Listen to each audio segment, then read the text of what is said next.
हम्म क्या हो अगर मैं ये कहूँ कि आज तक हम जिसे एंजाइटी, डिप्रेशन या कोई भी बहुत गहरा मेंटल ट्रॉमा मानते आए हैं, वो असल में कोई बीमारी है ही नहीं। हाँ, ये दावा एकदम से सुनने में बहुत बड़ा लगता है। बिल्कुल।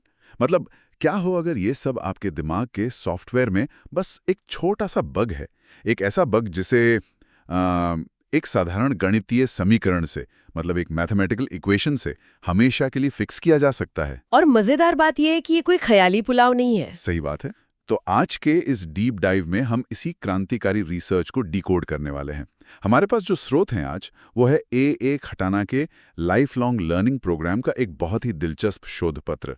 इसका नाम है the architecture of mental resolution. Exactly और इस पूरी चर्चा का मिशन ही यही है कि मनोविज्ञान को यानी साइकोलॉजी को उस रहस्य और धुंधलके से बाहर निकाला जाए जिसे स्रोत में मैजिकल थिंकिंग कहा गया है। हाँ, क्योंकि देखिए, अगर हम गौर करें तो मनोविज्ञान को हमेशा एक पहेली माना गया है। जैसे दिमाग कोई बंद कमरा है जहां अंदर क्या चल रहा है कोई पक्के तौर पे कह ही नहीं सकता। बिल्कुल, और यहीं पर ये रिसर्च चीजों को पलट देती है। ये थ्योरी मानव मन को कॉज एंड इफेक्ट मतलब कारण और प्रभाव की एक पूरी तरह से तार्किक प्रणाली के रूप में पेश करती है, जैसे कोई फिजिक्स का नियम हो। वाह!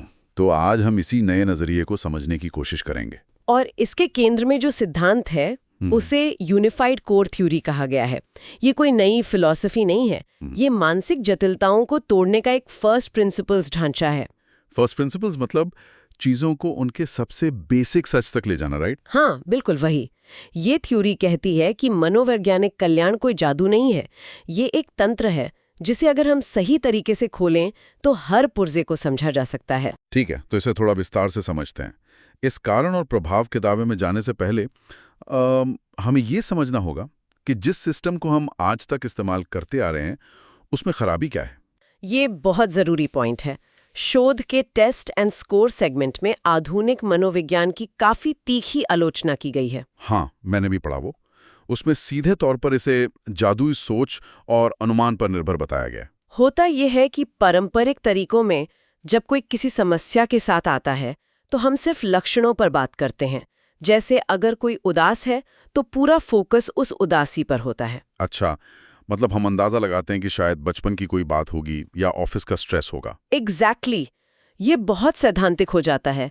हम बस कारण का अनुमान लगा रहे होते हैं, कोई ठोस प्रमाण नहीं होता। तो इसे मैं इस तरह से देखता हूँ, अगर हम पारंपरिक चिकित्सा की बात करें तो ये उस मैकेनिक की तरह है जो कार के इंजन से आ रही किसी अजीब सी आवाज को सुनकर बस बाहर से हथौड़ा मार देता है। हाँ, बिल्कुल। वो बस बाहर से हथौड़ा मारता है और उम्मीद करता है कि इंजन ठीक हो जाएगा। वो इंजन को खोलकर समझ नहीं रहा है, जबकि ये नया फर्स्ट प्रिंसिपल्स वाला नजरिया पूरे इंजन को खोलने जैसा है। इंजन वाली उपमा अच्छी है, लेकिन इसमें एक छोटा सा पेच है। अच्छा, वो क्या? देखिए, कार का इंजन निर्जीव है, वो खुद को नहीं बदलता। लेकिन मानव मन एक ऐसा इंजन है जो लगातार खुद को अपडेट कर रहा है, नई यादें बना रहा है। समझ रहा हूँ। तो हथौड़ा मारना सिर्फ गलत नहीं है, वो उस मानसिक इंजन को और ज्यादा उलझा देता है। फर्स्ट प्रिंसिपल्स डिकंस्ट्रक्शन ये मानता है कि कोई भी मानसिक उलझन अचानक से पैदा नहीं होती। बाहरी शोर हटाकर जब हम उसे छोटे हिस्सों में तोड़ते हैं तब उसका असली लॉजिक सामने आता है। लेकिन यहाँ मुझे एक डाउट है, और मुझे लगता है कई लोगों को होगा। क्या हमारा दिमाग सच में इतना मैकेनिकल है? आपका मतलब है भावनाओं के संदर्भ में? क्या हम सच में मन को फर्स्ट प्रिंसिपल्स के तहत पुर्जों की तरह खोल सकते हैं? ये कोई गियर बॉक्स तो है नहीं? हाँ, ये एक बहुत ही स्वाभाविक सवाल है। लेकिन मन को यांत्रिक मानने का मतलब ये बिल्कुल नहीं है कि इंसान के अंदर भावनाएं नहीं है या वो कोई रोबोट है। तो फिर इसका असली मतलब क्या है? इसका मतलब है कि जिसे हम मनोवैज्ञानिक अराजकता कहते हैं, जहां लगता है कि सब कुछ आउट ऑफ कंट्रोल है, वो असल में छोटे छोटे पहचाने योग्य हिस्सों का एक समूह है जो बस गलत तरीके से जुड़ गए हैं। ओहो, मतलब जिसे हम अराजकता या क्योस समझ रहे हैं वो असल में एक गलत तरीके से बुना गया पैटर्न है। एग्जैक्टली। जब हम किसी भी गहरे मुद्दे को, चाहे वो क्रॉनिक इनसिक्योरिटी हो या अचानक आने वाला गुस्सा, उसके मूलभूत हिस्सों में काटते हैं तो वो रहस्य नहीं रह जाता, वो एक स्पष्ट कॉज एंड इफेक्ट बन जाता है। बिल्कुल। असर्शन रीजनिंग वाले हिस्से में ये सिद्ध भी किया गया है। अगर हम जटिल मुद्दे को उसके मूल हिस्सों में बांट दें तो वो खुद ब खुद सुलझ सकता है। तो अब जब ये बात क्लियर हो गई कि मन के इस ब्लैक बॉक्स को छोटे हिस्सों में तोड़ा जा सकता है, तो अगला तार्किक कदम क्या होना चाहिए? अगला कदम है ये खोजना कि इन बिखरे हुए हिस्सों को एक साथ जोड़ कौन रहा है। और यहीं पर इस रिसर्च का सबसे बड़ा और शायद सबसे चुनौतीपूर्ण विचार आता है, द सिंगुलर अनकॉन्शियस पैटर्न, यानी एक मुख्य अचेतन पैटर्न। हाँ, ये सिद्धांत इस पूरे ढांचे की रीढ़ है। ये कहता है कि अलग अलग मनोवैज्ञानिक लक्षणों के पीछे गहराई में केवल एक ही मुख्य अचेतन लूट होता है। मतलब सतह पर भले ही बहुत शोर हो, जैसे किसी के रिश्ते बार बार टूट रहे हैं, काम में मन नहीं लग रहा और हमेशा एक एंग्जाइटी बनी हुई है। बिल्कुल।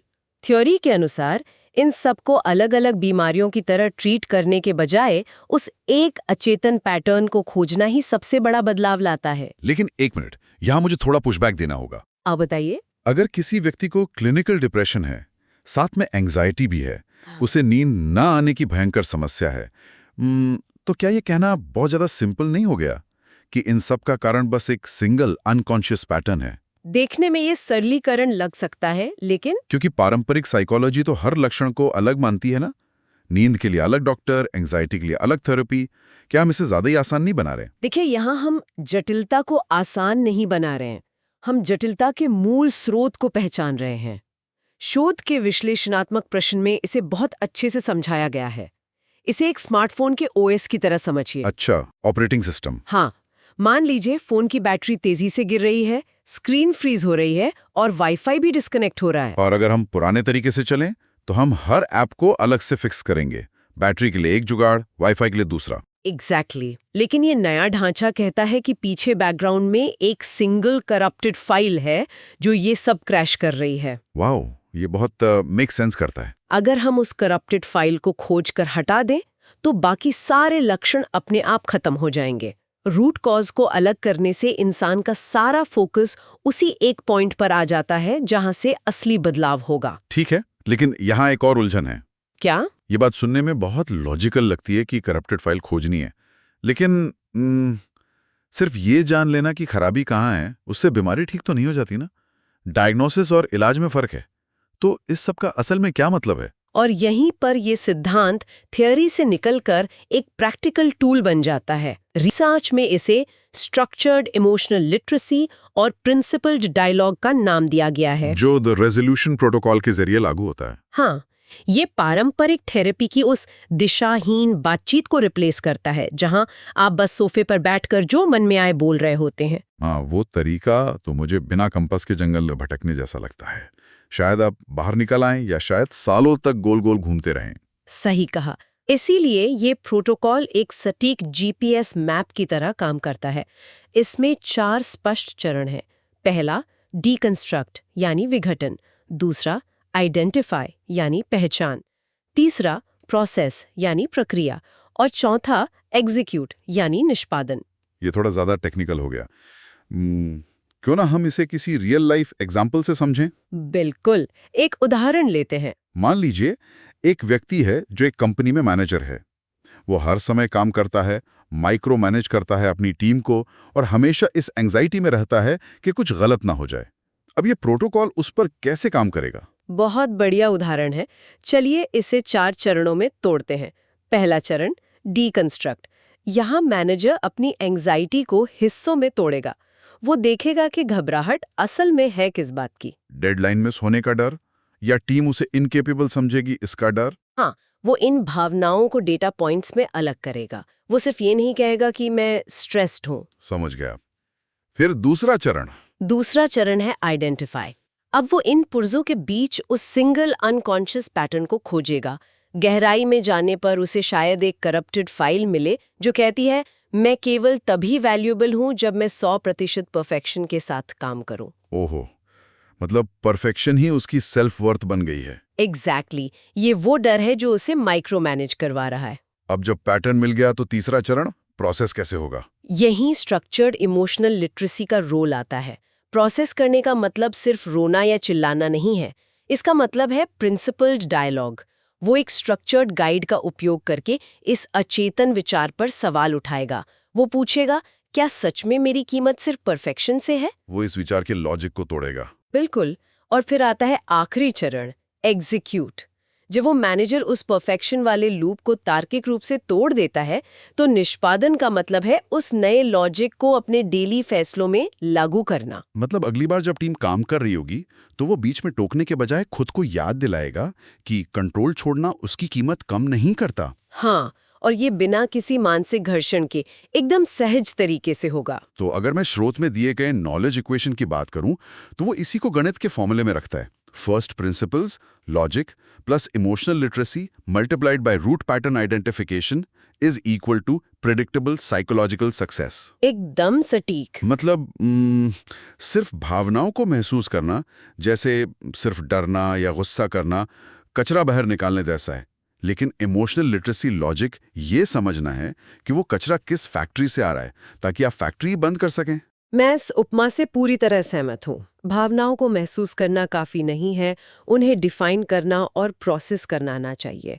ये क्लिनिकल अनुमान को एक बहुत ही विश्वसनीय सिस्टम में बदल देता है। यहाँ ये विषय और भी दिलचस्प हो जाता है, क्योंकि अगर ये थियरी इतनी सटीक है तो इसका असर सिर्फ थेरेपी रूम तक सीमित नहीं रहना चाहिए ना। ये तो क्रॉस डोमेन होना चाहिए। बिल्कुल है। स्रोत इसे यूनिफाइड सिंथेसिस कहता है। इसका सीधा मतलब है कि आपकी आंतरिक सफलता अनिवार्य रूप से बाहरी सफलता में बदल जाती है। जैसे अगर हम बिजनेस की बात करें, एक सीईओ का सिंगल अनकॉन्शियस पैटर्न पूरी कंपनी को डुबा सकता है। हाँ, अगर सीईओ के अंदर ये डर है कि वो अयोग्य है तो वो हर चीज कंट्रोल करेगा। इससे पूरी कंपनी में एक ऑर्गेनाइजेशनल फ्रिक्शन पैदा होगा। और पारंपरिक कंसल्टेंट क्या करेंगे? वो उसे टाइम मैनेजमेंट का कोर्स करा देंगे जो कि फिर से हथौड़ा मारना हुआ।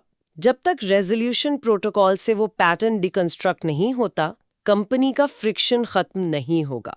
पैटर्न टूटते ही फैसले डर से नहीं, लॉजिक से होते हैं। और सोचिए अगर हम इसे एजुकेशन में लाएं, बच्चों को बचपन से ही लॉजिकल सेल्फ डिसेक्शन सिखाएं, उन्हें गुस्सा आए तो उन्हें चुप कराने के बजाय अपनी भावना को पुर्जों में खोलना सिखाएं। ये हमारी आने वाली पीढ़ी की इमोशनल इंटेलिजेंस को पूरी तरह बदल देगा। और सिर्फ यही नहीं, फिलॉसफी में भी इसका बड़ा रोल है। वो कैसे? आज तक हम स्वयं को, मतलब सेल्फ को, बहुत ही अमूर्त तरीके से देखते आए हैं। मैं कौन हूँ, मेरा उद्देश्य क्या है।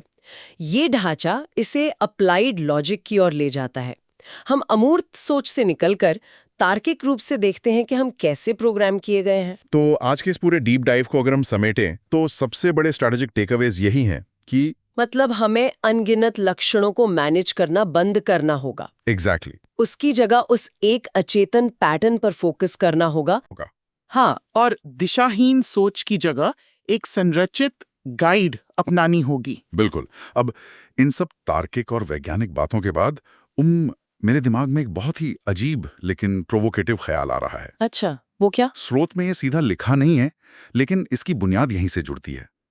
सोचने वाली बात यह है कि यदि हम सच में इंसान के मन की इस भारी अराजकता को गणितीय समीकरणों से डिकोड कर सकते हैं, हाँ, यदि ये सब केवल कॉज एंड इफेक्ट का खेल है, तो क्या भविष्य में हम एक ऐसा एआई बना पाएंगे जो केवल हमारी भावनाओं की नकल न करे, बल्कि क्या वो एआई अपने खुद के मनोवैज्ञानिक बग्स को इंसानों से भी बेहतर तरीके से पहचान कर सुलझा लेगा? वाओ, ये बहुत ही गहरा विचार है। क्या इंसान अपने मन को मशीन की तरह समझकर अंततः मशीनों को एक पूर्ण और स्वस्थ मन दे पाएगा? एग्जैक्टली। ये इंसान और मशीन का एक ऐसा संगम है जहां मनोविज्ञान का सारा धुंधलापन छंट जाता है। सोचने के लिए बहुत कुछ है, और शायद यही सही समय है कि हम सब अपने अपने अचेतन पैटर्न को खोजना शुरू करें।